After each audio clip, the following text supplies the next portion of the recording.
Do not fall into the trap that social media kind of feeds to you of thinking that running your own business is the easy way out, or running your own business, for example, or living on purpose or being in alignment just means every day is joyful and easy, because that's not true. That's not human. That's not real. That's not authentic. Anybody that tells you that that is true is bullshitting you. I'm just saying. Absolutely bullshitting you. And I say the whole business piece of like, don't think that running your own business is just like rainbows and butterflies and every day it's just like, oh my God, it's so much joy. Because a lot of people I'm noticing, especially with kind of the messaging that we get on social media, they think that running their own business is the ticket to freedom. I don't agree with that at all. And the reason why I don't agree with that is because, one, I am a big believer in that it takes a certain kind of person to run their own business. I do not think, sorry, but I do not think that everybody is cut out to run their own business and be an entrepreneur. I think it takes a very particular person. And if you are not that kind of person, it's actually going to be harder to run your own business. You're going to have way less joy from it than you are working for somebody else. Working for somebody else can still lead you to freedom, alignment, happiness, all of those things. God, I would hate to think that everybody in the world can only get those things if they were to run their own businesses. I mean, how would all the businesses then operate, because they need people also working for them, right? And it's also this reminder, because I'm noticing so much in young people, and it's becoming actually a massive problem. I've talked to a lot of business owners about it, and a really big problem that a lot of business owners are having is that people don't want to work. And people don't want to work because they are thinking that work should always just be regulating and easy, and like I should be able to just flow about my day and nothing is ever hard. Let me tell you, you do need to put in hard work to feel like you are living a life on purpose. You do not get things overnight. Yes, manifestation is real, right?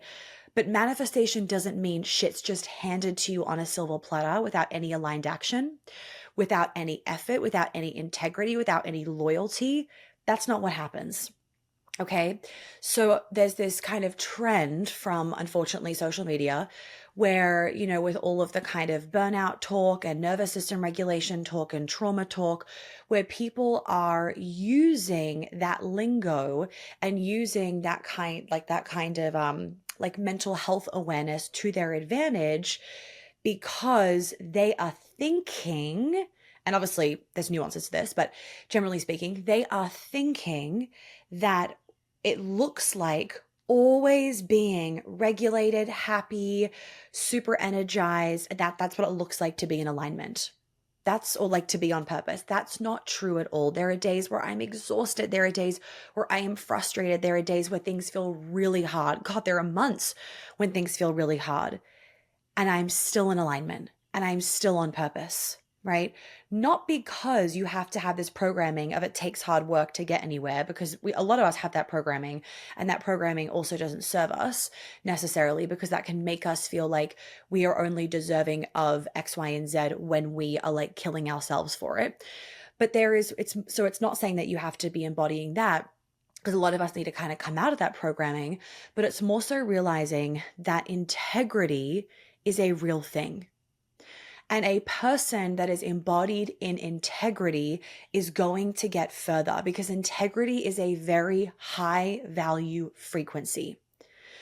And so if you are 22 and expecting to be a millionaire overnight, and like be the CEO of this company that you want to work for overnight, I'm not saying it's not possible, because obviously it totally could be possible, because like the world is our absolute oyster. But if you're also not willing to showcase to people that you are a fit for that role and that they can trust you for that and that you are in integrity, then the entitlement piece of then the piece of thinking, I deserve that, comes from a place of entitlement. That is like the differentiating factor. We have to be aware of the energy of entitlement versus the energy of like sassiness, if I can have anything that I want, or dreaming big or thinking big picture. They're two completely different things. And I think from what I've seen a lot of, like, this is kind of my I'm not even say hypothesis. This is actually what I've seen from my own anecdotal experience with working with different people and whatnot, is that a lot of people have this entitled idea, and the entitlement is that making them constantly feel like they're failing and like they just have to quit everything until everything is just rosy all the time. But the entitlement is coming through in thinking that they have to feel XYZ every single day at their job, and any hard day, it just means that they should quit. What that tells me is that these people have a lack of resilience. Resilience is a very high quality thing to be, like a high quality trait to be embodying. And if you want to be fully living in accordance with your purpose, oh boy, do you need resilience. Oh boy, do you need resilience, because the human experience is hard. Life can be fucking hard sometimes. And if you want to stay on purpose, it means that you can't just give up when things get a little bit difficult, and things will get difficult. So as you are striving towards your purpose and trying out different things, and I'm about to give you guys a bunch of tangible things to start to do, as you're trying out a bunch of different things, as you're working hard, as you're showing up, as you're taking aligned action, you will have hurdles that you come across. You will have days where you're exhausted and you don't want to show up. You will feel like, oh my God, I don't know why I can't find my purpose. Resilience. So even as you're listening to more of this episode, bring your resilience to the table as something that maybe you need to be embodying a little bit more. Okay, so let's dive into truly how, that was like a total tangent, but hopefully good and hopefully activating for a lot of you. So I want to dive into actually how do you find your purpose? Okay. Oh, you know what? The last thing that I want to say also, and this is really important for how you're going to find your purpose, is I want you to be aware of any kind of addiction to dopamine. And I say this because, kind of following on from what I was saying before, we used to have to work for things, in the sense of we would have to, like, and I don't mean work for things in, again, like that kind of like you only deserve things once you're burnt out. I don't mean it like that. I mean that we used to have to work for things in terms of like we would have to like cook ourselves a meal to then be able to eat. Whereas now we can just press a button and then the food comes to us. That's what I'm talking about when it's like we used to have to actually show up and do things to get the thing in return. Like there was a value exchange. Now, or like we'd have to go out to the club to like meet a guy. Now we can just slap on our phone. Okay. We are all so used to these dopamine hits that a lot of people don't even want to work hard because it takes too long, or it's too much effort, or, like, I don't want to deal with the hard days, whatever it is that your brain is kind of saying to you. If you notice yourself wanting to always be reaching for these dopamine hits, and as soon as it's a bit of a harder day, and AKA you're not getting as much of these dopamine hits, right? Because you haven't gotten the value back from what you've put the work into yet, you need to have a little bit of a dopamine detox and a bit of a conversation with yourself, because otherwise you will not have that resilience that is required to actually not just find your purpose, but then also continue on the path of your purpose, because your purpose is also going to change and evolve as life happens.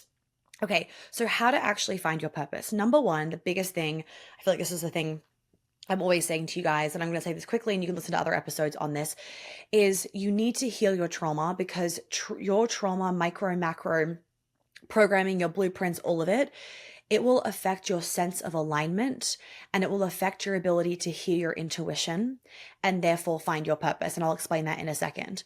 So whatever trauma you have to heal is really important, because once that is healed, you can then become the truest version of you, which is being in alignment. You can feel what alignment feels like, right? And therefore, it's going to be easier to find your purpose. The next thing also is to make sure that you are aware of any people-pleasing patterns, because, and I'll talk about this in a second, people-pleasing can definitely have an effect on you having the career of your dreams, because you are really having the career of somebody else's dreams. Okay. And then obviously remember, you do not need to run your own business to have your dream job. Not everybody is made for entrepreneurship. So I'm going to throw a bit of a spanner in the works for you guys. If you are trying to find your purpose, that is already the problem. It's the trying, it's the looking, it's the like seeking out and going on a fucking scavenger hunt for it as though you know what you're looking for. You don't know what you're looking for. Okay. When you're in that energy of trying and desperately looking, think about this energetically. You're smothering it. When I say it, it's your purpose. You're smothering it. You're chasing it. you're in scarcity. And it doesn't mean that you have to just like sit back, do nothing. That's not what I'm saying at all. What it means is that I need you to be aware of what I've told you guys before. And it's this example that I always give of, when you are looking for a dress, you go to the mall, you go to the, I say supermarket, not the supermarket, hopefully. You go to the mall to look for this particular dress that you want to buy. You can't find the dress. It's because you're looking for it. You're looking for something that is very particular, but you don't actually know whether it exists, nor do you know whether that's actually going to be the best dress for you, right? And because you're looking for that particular dress, you can't see. Your reticular activating system is filtering out other beautiful dresses. But then you go to the shops, it always happens like this. Then you go to the shops, you're not looking for anything, and you find all these dresses for events that you do not have. It's because you're not looking. So you can see these other opportunities because you're not pigeonholing yourself and seeing things in such a narrow way. We do the exact same thing with our purpose. We do the exact same thing with also like quantum leaping and manifestation. You could be like semi on your purpose right now, but you're like, I know this isn't forever. So like, what's my next thing? Stop looking. Because when you're looking, you're limiting. All right. And so we want to be in this energy of kind of like just the energy of, openness, but we're trying things with openness. So when we feel the urge to like try the food blog, we're trying the food blog. When we're getting super into reading the topic about blah, blah, like the topic about birth, we then start really reading about the topic about birth and seeing where that leads us. Maybe you're getting really into gardening. And so you're spending more time learning and researching and doing courses on gardening and trying out gardening. In all of that, you're not saying, oh, okay, this is my purpose and that's why I'm going to do it. You're saying, I'm interested in this. So let me continue to dive into my interest of this. And what you're then going to do is you're going to follow the next breadcrumb. And then you're going to follow the next breadcrumb. Okay, so when I think about my journey with finding my purpose, it was like the breadcrumb of the food blog, okay? Started the food blog. The next kind of breadcrumb, like I lost my period.